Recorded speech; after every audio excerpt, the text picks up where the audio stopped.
E aí pessoal, bem?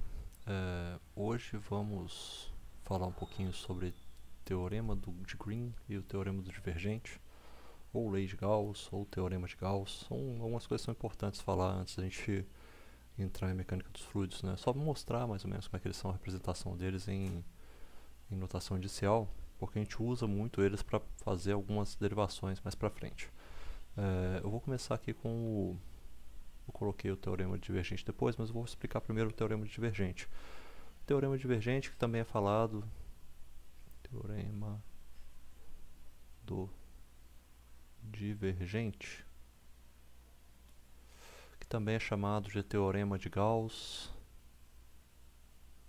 Para quem já fez aula de eletromagnetismo, deve ter visto isso aqui também como a lei de Gauss,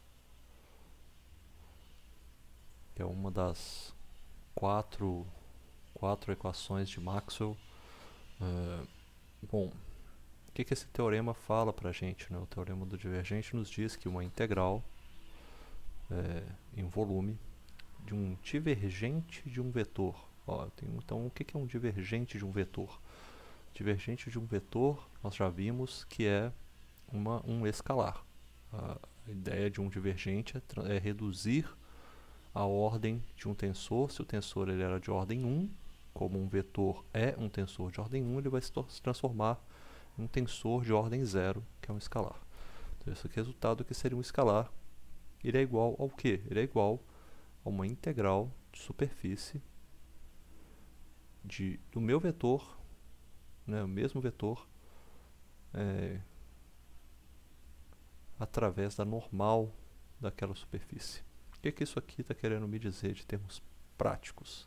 A gente aprende muito isso em eletromag, é muito importante a gente aprender isso, né? Porque às vezes você tem certos domínios, um domínio aleatório que qualquer, e você tem algo ali no meio daquele domínio, uma carga elétrica, por exemplo, você quer saber como essa carga elétrica como é que ela gera, né, aquelas forças eletromagnéticas, etc., ao redor. Acho que é uma coisa meio assim, né? Quem for de elétrica aí vai lembrar melhor que eu. Ao invés de você ficar calculando ou somando tudo ali, fazendo integral daquela divergente dentro da área, simplesmente ver o que está vazando através da área, né? Nesse caso, é isso daqui, ó. Agora, eu vou olhar, se eu tiver para cada sub-área que eu tiver aqui agora, eu vou observar qual que é a vazão que eu tenho dali de dentro. Está saindo um vetor gigante aqui, ele é um vetor que representa exatamente o vetor normal à minha superfície. E esse vetor normal vezes um certo outro vetor que eu tenho ali dentro vai mostrar o tanto que está atravessando, o tanto que aquele vetor V está atravessando essa fronteira N. Eu posso ter, obviamente, uma normal da superfície alinhada dessa forma, mas eu posso ter o meu vetor alinhado em qualquer que seja a outra direção aqui, por exemplo. E aí eu teria essa característica aqui, eu teria que saber qual que é a componente do meu vetor, só a parcela do meu vetor que estaria alinhada aqui com n, né, com esse vetor n, seria minha parcela do vetor que estaria na direção n, e ela me diria ali qual que seria o que essa propriedade está atravessando essa fronteira. Por que isso é importante? Em mecânica dos fluidos, nós vemos isso com a equação da continuidade. A equação da continuidade apresenta isso daí. A equação da continuidade para escoamentos incompressíveis, ela é representada dessa forma aqui, ó. Exatamente, a gente vê ela como um divergente da velocidade. Aqui eu estou usando a velocidade v, tem horas que eu uso u, estou me confundindo às vezes, mas a gente quer saber qual que é essa divergente da velocidade. Justamente ele é igual, né, ele é balanceado para a quantidade de vazão volumétrica que eu tenho, e esse termo aqui, ó, diria exatamente isso, né, uma velocidade. A gente pode falar que a velocidade é igual a metros por segundo, e esta integral, essa área aqui, ela tem uma unidade de metros quadrados, né? Então a gente vai acabar tendo 1 metros cúbicos por segundo, que é uma vazão volumétrica. Então, assim, essa continuidade de um sistema fluido incompressível, que é dada por esta fórmula aqui, ó, fala que isso daqui é igual a zero. Fala que a divergente de velocidade é igual a zero. Isso é a continuidade quando eu tenho um fluido incompressível, um escoamento incompressível. Ele é exatamente igual ao balanço, né, somatório de todos os fluxos de volumétricos, né, que entram e saem do meu domínio. E nesse caso é volumétrico mesmo, sabe? Tá? Porque a densidade não vai ter efeito nesse caso. Normalmente a gente pensa no fluxo máximo, né? Até nas minhas aulas de termodinâmica eu falo isso, é sempre o fluxo máximo, mas que a gente está falando de escoamento incompressível é simplesmente o fluxo volumétrico. Como que isso aqui se manifesta dentro das equações, né, na notação tensorial? Vai ficar dessa forma, ó. A integral do divergente de um vetor, que é exatamente isso aqui, ó. Você tem um del sobre del xi, a gente já viu isso, né? De um vetor aí, pronto, é isso aí, integrado em um volume, né? Um certo volume, é igual a integral de uma superfície de um vetor AI. E esse aqui em cima é o que a gente viu? Ó? Isso aqui é um produto vetorial. Esse termo aqui, ó, produto vetorial do produto escalar, na verdade. O dot product, que ele é um produto escalar. No produto escalar, um vetor com vetor vira um escalar. Ou seja, eu tenho escalar do lado direito e escalar do lado esquerdo. O divergente também vira um escalar. Ou seja, isso aqui é igual a AI vezes a normal, que é um vetor também, na direção I, multiplicado pela área ds. Beleza? É isso aqui. E esse teorema do divergente ele não é restrito. A gente usa muito para a mecânica dos fluidos, né, mas ele não tem restrição nenhuma quanto à ordem do tensor que está sendo usado. Se eu for usar, por exemplo, para vorticidade, vamos supor, vou usar aqui para vorticidade, vamos definir ele. Para a vorticidade, esse vetor ficaria assim, ó, integral ao longo de um certo volume, e aí viraria o que? O del sobre del de xi, e aí entraria a minha vorticidade dessa forma, ó. O tensor de permutação, o IJK, e o que eu teria aqui do lado? Eu teria o del sobre del de x, é o segundo termo sempre, del de xj, e o terceiro termo do tensor de permutação é o que está aqui em cima, o del de UK, que seria igual à integral de superfície. Aí viria o meu vetor de vorticidade, e jk, novamente, del sobre del de xj, u de k. Sempre bom escrever dessa forma, porque você não perde a ordem dos termos aqui, né, que estão no seu vetor vorticidade. E esse n aqui seria de quê? A gente sabe que esse vetor aqui inicial, todo este vetor, ó, ele aponta, né, na direção i, no caso, né, porque eu estou fazendo a derivada de uk sobre xj, então ele vai dar um vetor resultante na direção i. Sempre lembrando que o i, o k e o j até agora são simplesmente dummies, né? A gente tem o i aí, é o índice livre, mas ele não pode terminar como índice livre, porque eu termino aqui com um produto vetorial com esse mesmo índice, ou seja, tudo vira somatório no final, e um ds aqui no final finaliza, ou seja, isso é a forma que a gente tem da lei de Gauss para a vorticidade. Se a gente tiver um tensor tensão, a gente estiver trabalhando com tensão, por exemplo, e a tensão, como a gente viu aqui até agora, aí eu posso escrever dessa forma, integral de um volumétrica de um del sobre del de x i. Eu tenho esse tensor aqui, ó, ij, agora, esse aqui está me dando um vetor, certo? Ou seja, eu estou fazendo uma derivada aqui que eu tenho um índice livre, que é o j. Isso aqui vai integrar ao longo de dv, e eu esqueci do dv aqui em cima, acabei de ver, escrever ali, esqueci dele. Isso aqui vai dar o que? O outro lado direito da equação, a integral de superfície de t e j, um produto, opa, eu tenho que ter o mesmo índice livre, né? Já que aqui eu vou eliminar o índice livre,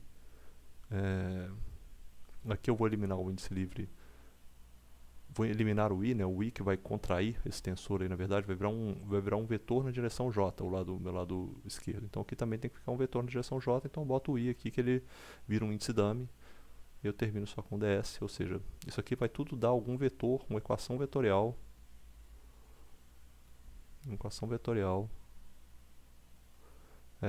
com j de índice livre, beleza? Fica essa a formulação. O teorema de Stokes, ele carrega até uma história interessante, né? O teorema de Stokes. O teorema de Stokes, quem já ouviu falar, não sei se vocês já devem ter ouvido falar alguma vez. Vou até procurar eles aqui, ó. Procurar alguma... esse daqui é uma boa imagem, que eu copy image. Vou botar ele aqui em cima, porque eu gosto de dar essas referências, né, dos autores, né, os que criaram as coisas. Esse aqui é o Carl Friedrich Gauss. Busquei uma foto dele aqui agora no Google Images. Esse é o famoso Carl Friedrich Gauss, considerado o o príncipe da matemática, né? Existe essa nomenclatura para ele porque Carl Friedrich Gauss. Existe essa nomenclatura para ele por quê? Porque ele disse que a matemática é a rainha das ciências e ele seria o filho mais famoso da matemática, né? Então ele é o Gauss, então ele é o príncipe da matemática. Se a matemática é a rainha, ele é o filho da matemática, então ele é o príncipe da matemática. E o cara que veio aqui depois é o Stokes. Stokes tem uma história de vida fantástica. Eu recomendo, deixa eu ver se aqui é o George Stokes. George Stokes. Esse aqui? Eu acho que é esse aqui, ó. Se eu não estiver enganado. Eu acho que é esse aqui mesmo. Não reconheço muito ele de só conferir se é ele aqui mesmo. Eu acho que é físico, matemático, Universidade de Cambridge. Stokes, esse é o mesmo. É o bizarro. Esse aqui é o famoso George Stokes. O George Stokes tem uma teoria, uma história de vida muito interessante, né? Ele, o Green, todos eles têm algumas histórias legais assim de vida também. Mas eu não vou falar da vida dele não, é só George, famoso Sir George Stokes. O Stokes, que diziam de Stokes é o seguinte, sobre esse teorema de Stokes. Diziam que esse teorema na verdade não foi elaborado por Stokes. O teorema de Stokes ele parece um pouco, se você for um pouco mais metodológico com as coisas, né? O teorema de Stokes ele é bem parecido, né, com o teorema de Green, na verdade. A gente aprende lá naquelas aulas de cálculo 1, 2, 3, 4, né, que o teorema de Green, né, que é o teorema, é um dos teoremas fundamentais de cálculo. Não vou botar a foto do Green aí, mas tudo bem. Mas o teorema de Green, ele diz isso aqui pra gente, ó. O teorema de Green, deixa eu ver se eu acho que tá aqui nas minhas notas, só pegar ele aqui. O teorema de Green diz... Ele é praticamente o teorema de Stokes, só que ele é bidimensional. Ele vai falar pra gente que uma integral, né? Vou botar ele aqui agora. O teorema de Green, vou botar em verde também, não. O teorema de Green diz que se você tiver uma integral de um certo... Vou pôr um vetor aqui, vai. Integral de você tem um campo vetorial, né? Você vai ter um certo vetor e você vai integrar esse vetor através de um certo caminho, ou seja, você vai fazer uma integral ao longo de uma linha, certo? Você está fazendo integral ao longo de uma certa linha. Vou até R aqui também, vai. Tá bom. Ele vai ser igual a integral na superfície de um rotacional deste campo vetorial, certo? Agora eu não lembro se o teorema de Green tem isso daqui. Eu acho que tem, sim, porque ele vai ter que terminar com algo na direção, né? Na direção de uma certa superfície aqui. Eu não sei se é exatamente essa questão do teorema de Green.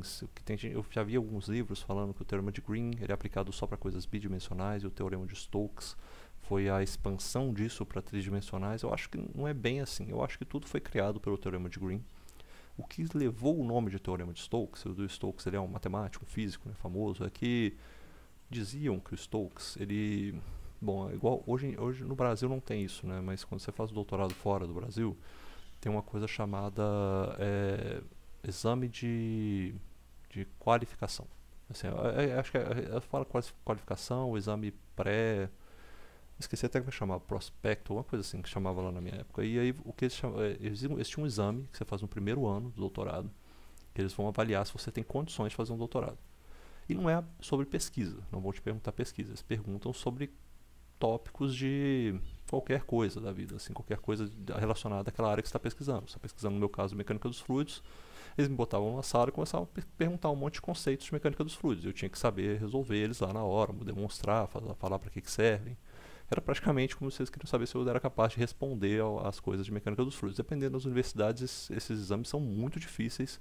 E o Stokes, ele aplicava esses exames na época dele. Você põe lá em 1800 e lá vai bolinha. E ele aplicava esses exames e diziam que o Stokes, em todo exame que ele dava, ele sempre perguntava sobre esse teorema de Stokes. O que é chamado de teorema de Stokes. Então, O teorema de Stokes acabou sendo chamado de teorema de Stokes porque ele perguntava sobre isso. Os alunos falavam, esse é o teorema do Stokes, ele sempre pergunta sobre isso. Pedia para os alunos explicarem, mostrarem exemplos, dizerem para que servia, usar aquilo ali nas equações de física, enfim, tinha muita derivação disso aí, do teorema de Stokes, quando o Stokes estava lá dando aulas, né? Então, por causa disso, ficou reconhecido aí como teorema de Stokes. Quem me contou isso, na verdade, foi o professor, se eu não me engano, foi na aula de mecânica dos fluidos que eu tive na pós-graduação, a primeira aula de mecânica dos fluidos que eu tive, que foi com o professor Leon Van Dommelen, lá na Florida State. Ele contava esse caso e, bom, é um caso que eu fiquei sabendo, achei muito interessante. Mas o teorema de Stokes é esse. É simplesmente a ideia de que você vai ter você vai ter um campo vetorial, na verdade, né? A ideia, suponhamos que você tem aqui um campo vetorial. Tá aqui, vamos supor, tem aqui um eixo, né? E aí você vai vir aqui com um campo vetorial, sei lá, dessa forma aqui, ó. Tá aqui um campo, ele vai aqui rotacionando uma coisa. Tô desenhando um campo maluco aqui, cheio de linhas, vocês estão vendo aí. Um campo vetorial ele não é um campo conservativo, tem isso também, né? Um campo conservativo ele não é necessariamente... ele não tem essas características, né, de um gradiente aí. Até uma coisa que a gente sabe. Eu estou falando um monte de conceitos aqui, mas tem um conceito que é legal. Que é essa ideia. Um campo vetorial que tem rotacional, que é um campo que ele tem um valor de rotação, ele não é... Ele tem um vetor de rotação, né? Ele não é conservativo, porque a gente viu nas últimas aulas, campos conservativos são aqueles que você, por exemplo, um campo gravitacional, um campo de potencial, eles têm uma certa força que é igual a uma gradiente de alguma coisa. É igual ao gradiente de alguma coisa. Deixa eu até só desligar a câmera aqui rapidinho. Tá, beleza. Um campo que é igual ao gradiente de alguma coisa, né, gradiente da posição, lá, gradiente do potencial gravitacional. Esses campos aqui eles são campos chamados de conservativos. Tá? E eles independem do caminho que você faz ao longo deles para você determinar uma propriedade que é um integral de linha, por exemplo. Mas esses campos, o que acontece se você tem isso aqui, esses campos que são conservativos, você calcula o rotacional deles. Tem um problema aí, né? Porque na hora que você calcula o rotacional de algo que é um gradiente de um escalar, por exemplo, isso aqui vai dar igual a zero. E não souber ver as últimas aulas aí que a gente fez sobre essas identidades vetoriais. Ou seja, campos conservativos não tem esse rotacional que a gente está vendo aí, por exemplo. Mas se você tem aqui dentro desse campo, você vai ter uma linha aqui, ó, vou percorrer um caminho aqui, ó, bonitinho, tal, percorrer esse caminho. Enquanto você estiver alinhado com a direção do escoamento, né, você está ganhando, você está meio que sendo a sua integral de linha positiva, né? Ou seja, enquanto eu estiver fazendo isso aqui, ó, vamos supor que isso aqui é o meu campo vetorial U, tá? Eu tenho um campo vetorial U e eu tenho aqui esse R aqui, ó, meu R é esse vetor aqui, ó, o R que está percorrendo ele aí. Ou seja, quando eu for calcular esse integral aqui, o integral de U R dr, tá? Vou fazer essa integral aqui. Essa integral também ela é fechada, eu tenho me esquecido disso também. A integral aqui é fechada. À medida que eu vou calculando essa integral, aí eu vou calcular, vai dar algo aí que eu vou encontrar. Essa integral, ela tem valor positivo à medida que eu estou indo na mesma direção dos meus vetores, é o meu campo gravitacional. É você pensar assim, você é um aviãozinho, né?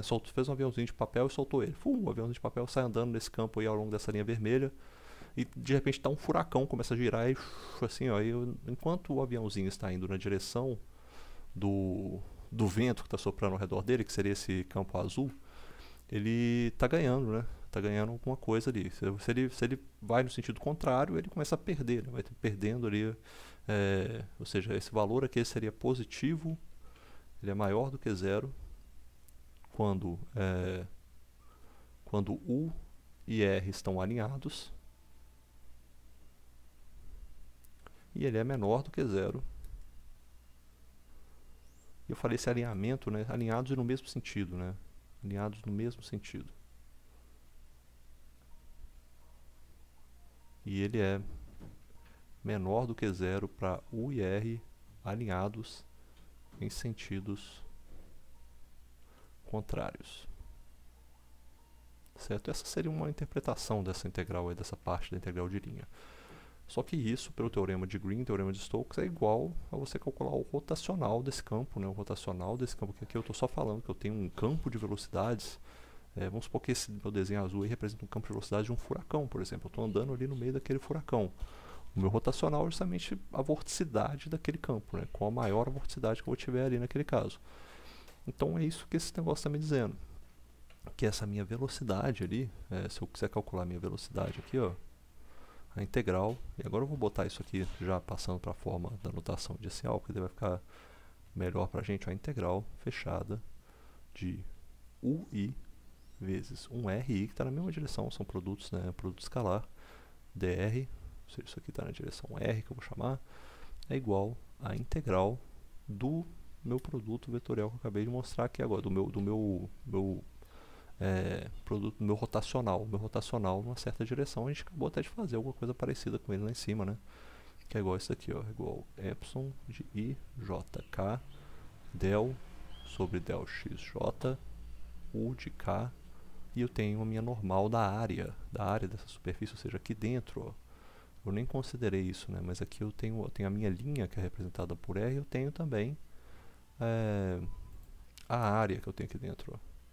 A área que é representada aqui internamente desse caminho, tá? Aqui eu tenho uma área S, um ds, certo? E ele vai ter a minha normal apontada aqui para fora. Está apontando aí para fora desse caminho. Na verdade está apontando para dentro, né? Porque eu tô essa rotação aqui ela é no sentido contrário, né? Rotação no sentido horário, então ela aponta para dentro do meu papel, tá? Mas eu tenho essa área ali dentro, né? E aqui dentro eu vou ter o seguinte, essa integral, risquei ele sem querer, multiplicado pela normal, e a normal que a gente já viu que é o último, a normal vai estar apontada alinhada, né, com o meu vetor de vorticidade, que é esse daqui, ó, representando isso aqui é exatamente o vetor de vorticidade, é o rotacional, né, isso aqui é exatamente o rotacional da velocidade, tá? Ele vai estar apontando uma direção I, e eu vou estar multiplicando ele por um vetor que também está apontando aqui na direção I, tá? Isso aqui multiplicado pela área ds. Então, beleza, aqui eu tenho uma área S.